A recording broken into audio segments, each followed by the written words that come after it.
Bismillahirrahmanirrahim. Alhamdulillahi Rabbil alamin. Wassalatu wassalamu ala ashrafil mursalin wa ala alihi wa ashabihi ajma'in. Allahumma allimna ma yanfa'una wanfa'na bima 'allamtana wa zidna 'ilma. Allahumma arina al-haqqa haqqan warzuqna ittiba'ah wa arina al-batila batilan warzuqna ijtinabah. وجعلنا ممن يستمعون القول فيتبعون أحسنه وأدخلنا برحمتك في عبادك الصالحين أما بعد السلام عليكم ورحمة الله تعالى وبركاته. Allah subhanahu va taoloning go'zal ismlaridan Asmaul Husno silsilasidan navbatdagi darsimiz. Al-Maliku, Malikun, Malikun. Ya'ni har bitta narsaning egasi. Tasarrufni hammasi Alloh taoloning qo'lida. Al-Malik mulkining komilligi va abadiyligiga dalolat qiladi. Mana shu ismning lavozimlaridan Alloh Al-Malik, ya'ni haq ma'bud, ibodat qilinishlikka haqli bo'lgan yagona zot Al-Malik. Har kuni biz duo qilamiz. Maliki yawmiddin, iyyaka na'budu va iyyaka nasta'in. Qiyomat kunining egasi, yolg'iz seni o'zingagina ibodat qilamiz, yolg'iz seni o'zingagina suyanamiz.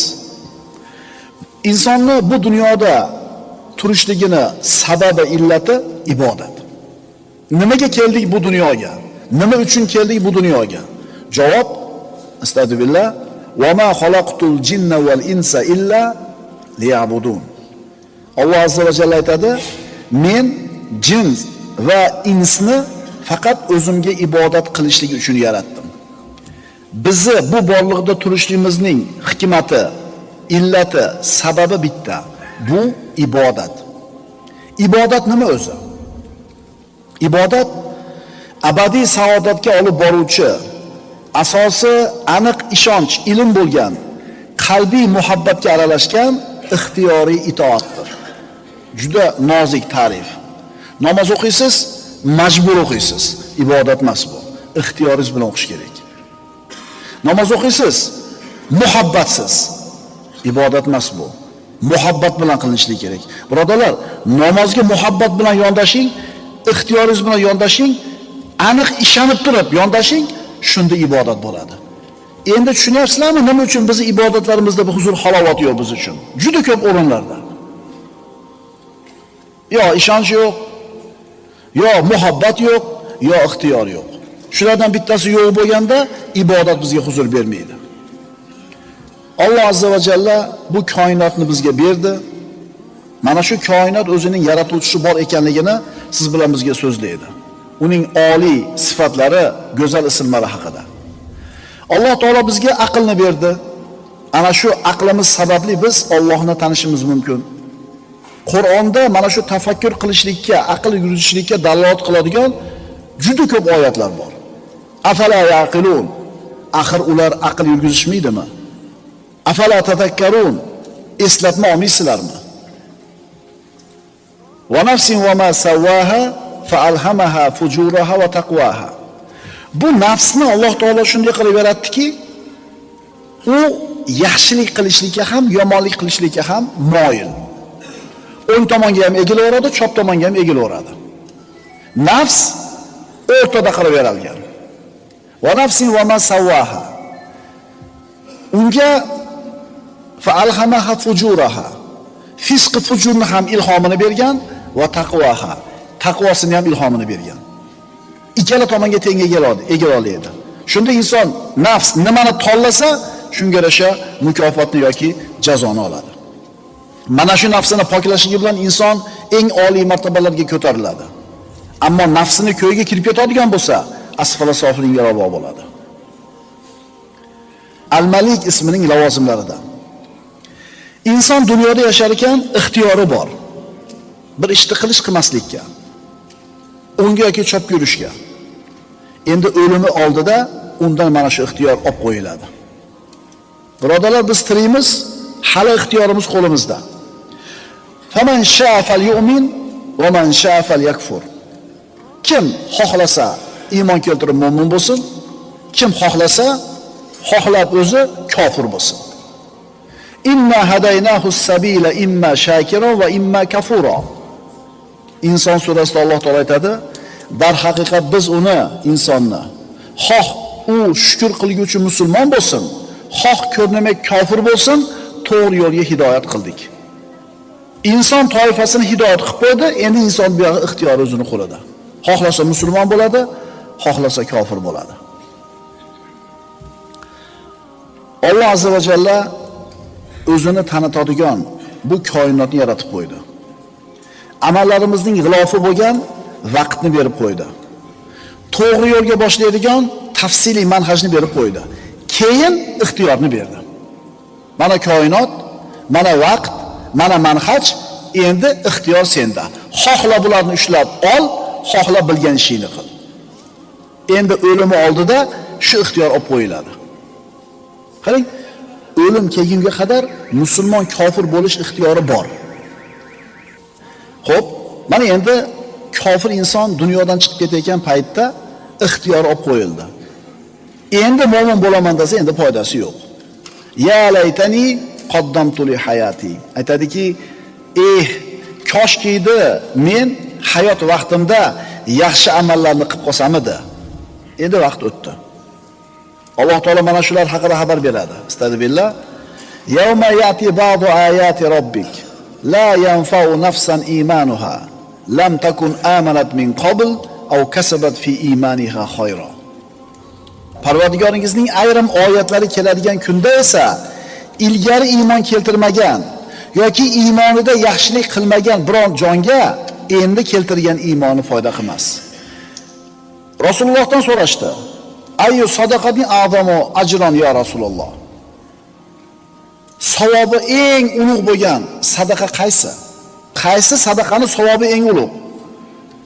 Rasululloh aytdilar: "Anta tasaddaqa va anta sahihun, shahihun, takhshal faqr va ta'manul ghina." Sog' bo'lib turgan paytingda, baxil bo'lib turgan paytingda, kambag'al bo'lishdan qo'rqib, boy bo'lishdan umidvor bo'lib turgan paytda qilgan ihsoning eng yaxshi ihson. Ya'ni o'zingga rosa kerak bo'lib turgan paytda qilgan ihsoning. G'arg'ara mana bu yerga kelganda dedilar Rasulullohga ketini ko'rsatib.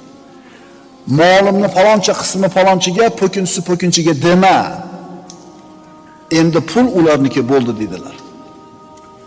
Shuning uchun ajal kelgunga qadar qilingan ish, savobli amal insonga foyda qiladi. Ammo g'arg'ara kelgandan keyingisini foydasi yo'q. Shuning uchun haqiqiy ulug'vorlik hali kech bo'lmasdan turib, hali vaqt o'tmasdan turib, hali ajal kelmasdan turib, haqni tanishligingizda. Endi ajal keldi. Insonni hurriyatini Alloh olib qo'ydi, ish bitdi. Tirik turgan eding, rizqing ravon kelib turuvdi, qo'lingda amal qilishga hamma imkoniyating bor edi. Tavba qilishing mumkin edi, ayblarni tuzatishing mumkin edi, Allohga qaytishing mumkin edi. Endi vaqt o'tdi. Qayoqdan bilasiz? Bugungi juma siz uchun oxirgi jumadir. Alloh xayrli ishlar bilan umrimizni davomiy qilsin. Lekin qayoqdan bilasiz? 800 million dollar pul to'pladi deyapti. Arab mulklardan bittasida bir odam. Endi ajal aniq bo'lib qoldi. Yosin o'qigani kelgan domlaga endi nima qilaman deyapti. Bir kun 2 kun umring qoldi dedi doktor. Bu yoqda Allohning hadiyasi dedi. Endi nima qilaman deyapti. Nima qilardi endi bu odam? Kallangiz ketyaptimi? 1 million so'mga bersa, 100 million so'mga endi foydasi yo'q unga. Endi hech narsa qila olmaysan. Kazinolardan, barlardan, restoranlardan topgan puli edi. Endi nima qiladi? Endi hech narsa qila olmaydi. Chunki ajali kelib qolganligini bilgandan keyin qilgan amalning foydasi yo'q, birodarlar. Shuning uchun g'animat bilaylik, g'animat bilaylik. Mana yer yuzida yashab o'tgan eng katta kofir kim edi? Firavn edi. Nima degan edi? Ana robbukumul a'la degan edi. Men sizlarning eng oliy Robbingizman, men Xudoman degan edi. Men ilohman degan edi. Xo'p, ajali kelganda nima bo'ldi? Suvga cho'kayotganda nima bo'ldi? Amantu annahu la ilaha illa allazi amanat bihi banu Isroil dedi. Hech qanday iloh yo'q, Magar Banu Isroil iymon keltirgan zot Allohgina bordir, men unga iymon keltirdim dedi. Ixtiyor olib qo'yilganidan keyin. Cho'kayotganda foyda qildimi? Robbimiz subhanahu va taolo al-Malik bo'lgan zot. Hamma narsa Alloh taoloning ixtiyorida, tasarrufida. Ixtiyorimiz qo'limizga berib qo'yilgan paytda amal qilib qoldik. Endi ixtiyorimiz olib qo'yilgan paytda qilgan sadaqamizni ham, aytgan kalimamizni ham foydasi yo'q, birodarlar. Inson o'limi oldida ko'zi ochiladi, eskiradi. Albatta o'lim sharbatini hammamiz totamiz. Shunda hammani ko'zi ochiladi, ilmli bo'lib qoladi. Lekin bu ilmni bu insonga foydasi yo'q. Robbimiz mana shu holatni siz bilan bizga bayon qilib shunday deydi. Astagfirullah. Fakashafna anka ghita'ak fabasaruka al-yawma hadid. Ey inson, biz sendan pardangni ochib yubordik. Ya'ni o'lim oldida ko'radi inson ba'zi narsalarniki tirigida ko'ra olmas edi. Chunki ko'zida parda bor edi. G'ayb olamini ko'rmaydi inson. Endi ajali yaqinlashgan paytda ko'ziga ko'rinadi g'ayb olamining vakillari. Farishtalar ko'rinadi. Biz sendan pardani ochib qo'yamiz. Endi bu kun sening ko'zing juda o'tkirdir. Hadislarda keladi. Mo'min banda dunyodan chiqib oxiratga o'tadigan lahzalar kelganda tili so'zdan qoldi, ko'zi ishlab turibdi, quloq aqli ishlab turibdi. Uni xaridorlari turadi. Oppoq yuzlik, chiroyli bir yuzlik farishtalar jannatdan olgan kafanliklar bilan kutib turadi, ko'radi. Mana endi ko'zi o'tkir bo'lib qoldi. Ulug'vorlik nimada, birodarlar? Iymonni munosib vaqtda keltirishligingizda. Sog'lom bo'lib turgan paytingizda, baxil bo'lib turgan paytingizda sadaqa qilishingiz.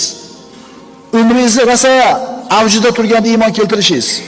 Qo'l putingiz sog', hamma imkoniyatlaringiz ustingizda bo'lib turgan paytda Allohning ibodatlarini qilishligingiz.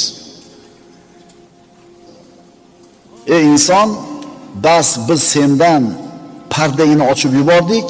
Endi bu kun seni ko'zing juda o'tkirdir.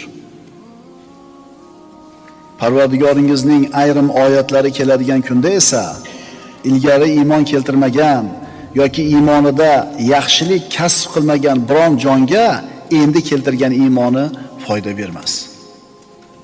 Faraz qiling, bir katta bir jomiyaga bir talaba kirib, imtihondan o'tib shu jomiyaning talabasi bo'lmoqchi. Keldi, imtihondan o'ta olmadi. Bir yilga qabul tugadi. Endi bu yigit uyiga borib qaytadan kitobni o'qib, yana ekzamen topshiraman deb borsa jomiyaga. Bu aqldan qilingan ish bo'ladimi? Bo'ldi. Bir yilga qabul tugadi. Endi keyingi yilga harakat qilasiz. Xuddi shunga o'xshagandek, ajali kelib qolgandan keyin inson agar meni Alloh taolo imkoniyat bersa, qaytib hayotga qaytarsa, endi savob ishlarni qilib qolaman deyishligi xuddi mana shu talabaning ishiga o'xshaydi. Bu talabaning ishi oson, keyingi yil yana bir harakat qilib ko'rishi mumkin. Ammo ajal kelgan paytda inson orqaga qaytishligi mumkin emas. Nafas olib turibmizmi? Yuragimiz urib turibdimi? Aql hushimiz o'rnida, oyoq qo'l ishlab turibdimi? Iymonda sobit bo'laylik. Chunki ajal kelganda bu narsalar hammasi yopiladi. Asarlarda keltiriladi. Bir odam vafot etdi, qabrga qo'yib sheriklar ketishdi. Shunda Alloh taolo aytadi: "Ey bandam, seni qo'yib o'zlari ketishdi. Tuproqqa ko'mishdi. Agar sen bilan qolishganida ham senga ularning foydasi tegmas edi. Endi sen uchun faqatgina men borman. Men esa hargiz o'lmayman, men al-hay bo'lgan zotman." Hammamiz ro'paramizda turibdi, birodarlar, bu ajal. Kimga 50 yil, kimga 60 yil, kimga 70 yil, kimga 80 yil, lekin keladi bu ajal. Al-Malik ismini lavozimlaridan vaqt o'tmasdan turib iymon keltirish kerak, vaqt o'tmasdan avval amallarga ulgurib qolishlik kerak. Umar ibn Xattob roziyallohu anhuni oldiga aroqxo'rni olib kelishdi. Xalifa, hadni qo'llaylar, jazoni beringlar dedi. Shunda haligi o'g'ri falsafasi o'qidi. Ey Amiral Mu'minin dedi. Shunaqa bo'lishini Alloh taqdir qilgan u dedi. Ya'ni Alloh taqdir qilgan ish bo'ladi. Bo'ladi. Alloh taqdir qilmagan ish bo'lmaydi. Mana men aroq ichibman. Demak shu ish bo'ldi. Demak Alloh nima qilgan buni? Taqdir qilgan. Endi Alloh yozgan ishni qilsam, meni jazolaysiz deganida xalifa jazoni 2 marta beringlar dedi. Bittasi aroq ichgani uchun, ikkinchisi Allohga tuhmat qilgani uchun dedi. Ya'ni o'zini aroqxo'rligini taqdirga to'ngayapti. Allohga to'ngayapti. Men Alloh shuni aroqxo'r qilib qo'ygandir. Ba'zi bir ilmsiz, savodsiz, farosat kalta odamlar o'zini qilayotgan gunohini taqdirga yo'yadi. Alloh shunaqa bo'lishini xohlamagan men bo'larmidim deydi. Allohning taqdiri seni bir ishni qilmaslikka majbur qilmaydi. Allohning taqdiri nima? Sen dunyoda ixtiyoring bilan qiladigan yoki qilmaydigan ishingni burun bilib yozib qo'yishligi. Taqdirga nima bitilgan? Seni ixtiyoring bitilgan. Aroqni ixtiyoring bilan ichdimi yo bir tumshug'ingdan quyib qo'ydimi oyoq qo'lingni baylab? Ixtiyoring bilan ichdingmi? Ichmasliging ham mumkinmidi? Ha, endi jazoni olasan. Shuning uchun taqdirni tushunmasdan o'zini qilayotgan gunohiga hujjat qilayotganlar unaqa falsafasi o'qimay qo'yaversin. Ya bir o'g'rini olib kelishadi. Ya amiral mu'minin, Alloh taqdir qilgan ish bo'ldi. Alloh meni o'g'irlik qilishimni yozgan ekan, mana o'g'irlik qildim. Endi shuning uchun jazolaysizmi meni deganida, ha, seni o'g'irlik qilishini yozgan taqdirga seni qo'lingni kesishim ham yozilgan, olib chiqib qo'lini kesinglar dedi. Shuning uchun nima ish qilasan, qilmaysan ixtiyoring o'zingning qo'lingda. Buyurilgan ishni qilasanmi, qaytarilgan ishni qilasanmi ixtiyoringda. Hali ajaling kelmasdan turib bu narsalar ixtiyoringda. Lekin ajal kelgandan keyin sendan bu ixtiyor olib qo'yiladi. Qaysi ishlar biz ixtiyorimizda emas? Kimni bolasi bo'lishimiz, qaysi yurtda yashashimiz, qaysi zamonda yashashimiz, rangi ro'yimiz, shakli shamoilimiz. Bu ishlarda bizda ixtiyor yo'q. Shuning uchun bu narsalar bizdan so'ralmaydi qiyomatda. Nimaga sen o'g'il bola bo'lgansan? Nimaga sen o'zbek bo'lgansan, qirg'iz bo'lgansan, tojik bo'lgansan deb so'ramaydi. U biz ixtiyorimizdan tashqari ishlarda. Endi ixtiyorimizda bo'lgan ishlarga qiyomat kunida javob beramiz. Uy qurmoqchi bo'lsak, ishni boshidan boshlaymiz. Ishni boshi nima? Uy qurishlikda nima? Uy solganlar bormi? Hozir hamma uy solyapti. O'shuning uchun stroy material magazinlarning ishi zo'r ketyapti. Ulgurmayapti, to'g'rimi? Materiallar kelib. Uy boshlashdagi birinchi ish nima? Proyekt, pul. Pul. Proyekt ham, sxema ham bo'lmaydi agar nima bo'lmasa. Har qanday ishni boshlayotganimizni boshidan boshlaymiz. Bu aqldan. Ishni oxiridan boshla degan tushuncha bor. Nima degani? Sodiq iymonida mo'min kishi har qanday ishni boshlayotganda ishni oxiriga qarab turib boshlaydi. Ya'ni ishni oxirida o'lim bor. Har qanday ishni oxirida o'lim bor. 70 yil ishlaysan, o'lasan. Ishni oxiriga qarab turib boshlaydi. O'limda albatta hisob kitob qilishligi kerak.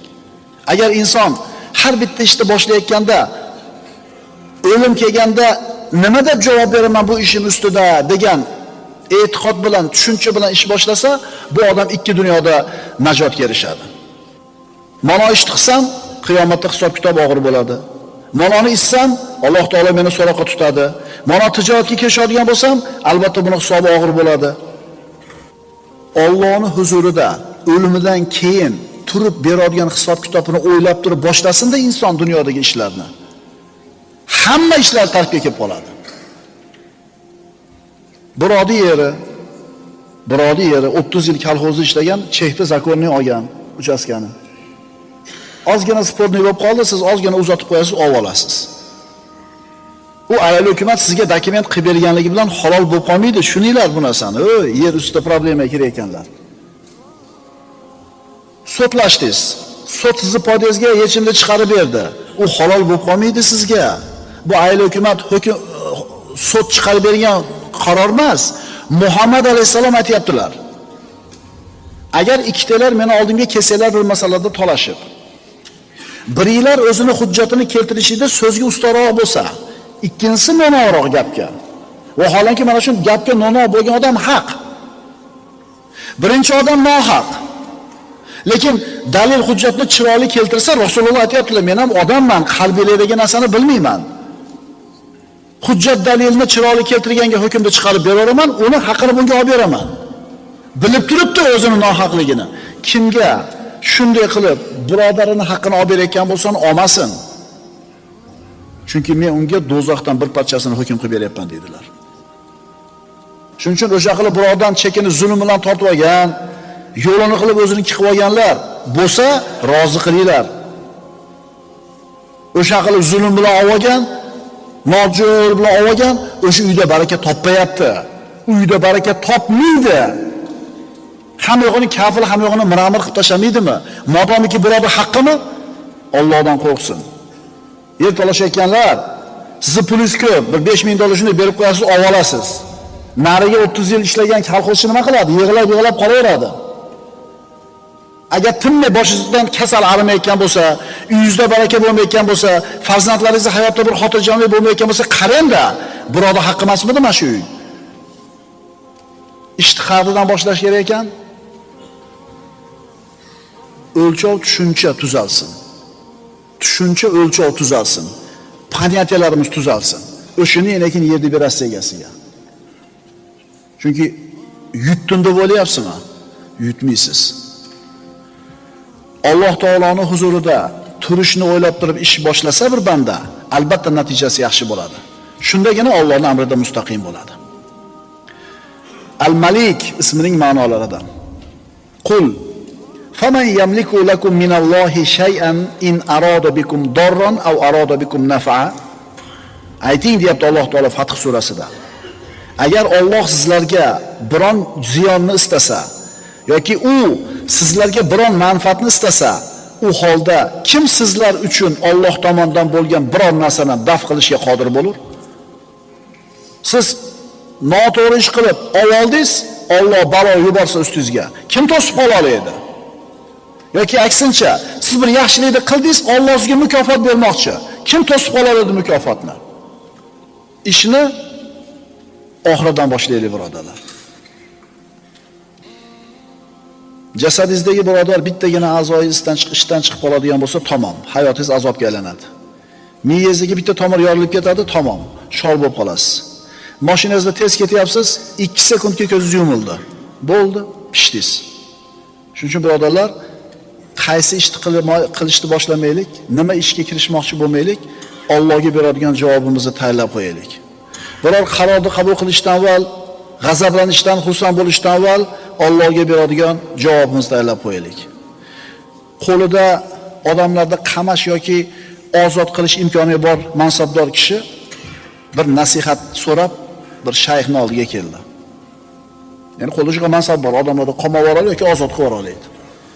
Shunda bu shayx bu qozini, bu sudni g'aflatdan uyg'onsin deb nasihatini qarang.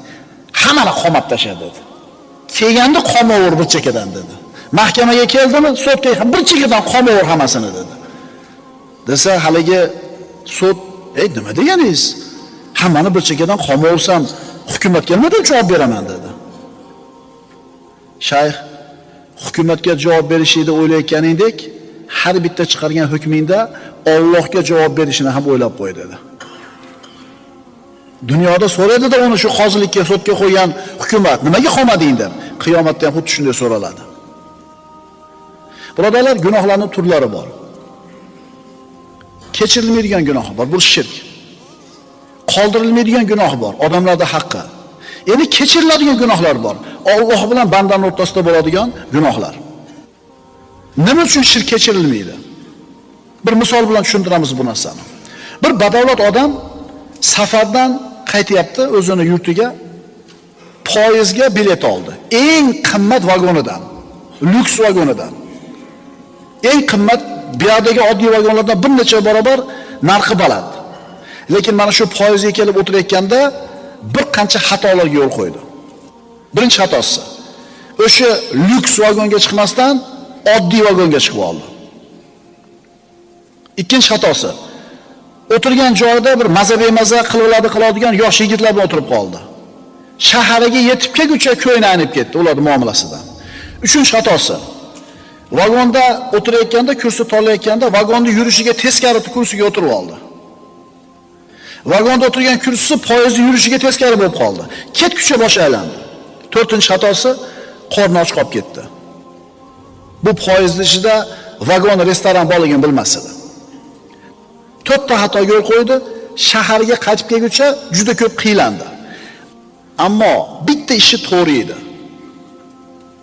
O'zini shaharga kelayotgan poyezdga chiqqan edi. Qiylandi, ko'ngli ozdi, och qoldi, bolalarning muomalasidan bir qalbi ezildi, lekin belgilangan mahalda o'zini shaharga yetib kelib oldi. Endi o'zini shaharga kelib olgandan keyin bu muammolar esdan chiqib ketdi. Vagonda adashtirdi, kerak joyga o'tirdi, restoranda bilmadi. Bular xato edi, lekin kechiriladigan xato edi. Eng muhimi o'zini shaharga kelib olgani bor edi. Ammo uni holatida kechirilmaydigan xato qanaqa xato bo'lar edi? Boshqa poyezdga o'tirib olishligi. Boshqa poyezdga o'tirib olsin, lyuks vagonda o'tirsin, to'g'ri kreslarda o'tirsin, odobli odamlar bilan o'tirsin, lekin boshqa vagonga o'tirib olganligi bu huzur halovatlarni yo'q qilar edi. Lillahil masalul a'la. Tushundinglarmi misolda?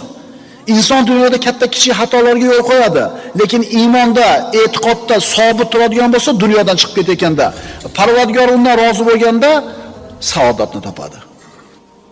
Shuning uchun sen banda xato kamchiliklaring bor, nuqsonlaring bor. Shunaqalaring bo'lib turib Allohga iqbol qil, Alloh seni qabul qiladi. Ammo o'zingga o'xshagan odamlarga iqbol qiladigan bo'lsang, qalbingni odamlarga bog'laydigan bo'lsang, bu shirk bo'lib qoladi. Al-Malik ismining lavozimlaridan yolg'iz uni o'ziga iltijo qilish.